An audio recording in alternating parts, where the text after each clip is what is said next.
Pinabulaanan ni Justice Secretary Laila De Lima ang kumakalat na ulat ukol sa di umano'y partisipasyon ng mga tropang Amerikano sa Mamasapano Encounter. Ulat. Samantala, inilatag ng pamahalaan ng ARMM ang mga programa at Samantala, nilinaw ng palasyo na nais lamang ni Pangulong Noynoy Aquino na personal na bigyan ng update. Samantala, asahan na mas maraming trabaho. The Association of Boxing Alliances of the Philippines or ABAP is running. Samantala, muli namang itinaas sa yellow alert ng National Grid Corporation of the Samantala, inihayag ng mga makakaasa ang mga mamumuhunan sa Pilipinas na irreversible. And there is a proposal to actively involve the National Food Authority in the campaign against rice smuggling. The Sandigan Bayan's First Division may decide in a few days on the petition for bail.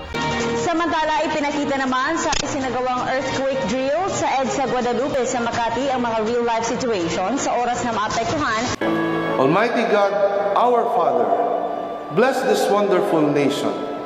Protect us from physical and spiritual war, from fear and confusion, from separation and division.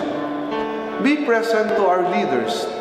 Give them wisdom and courage, affection and compassion, as they ponder decisions affecting peace of its people.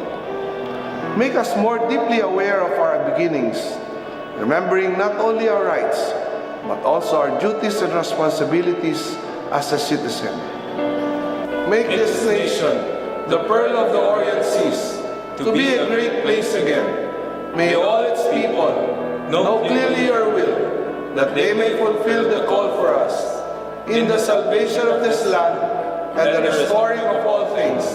In the name of your Son, Jesus Christ, our Lord and Savior. Amen. kung nasa ng balita, ikaw at ang Liga ng Katotohanan magkasama sa pagbabalitang walang kinikilingan. Walang pinoprotektahan, walang kasinungalingan, sa bisyong totoo po lamang. Ako po si Becky Morales. Ako naman Arnold Clavio. Susunod na ang Rescue. Hanggang bukas, sama-sama tayong magiging saksi.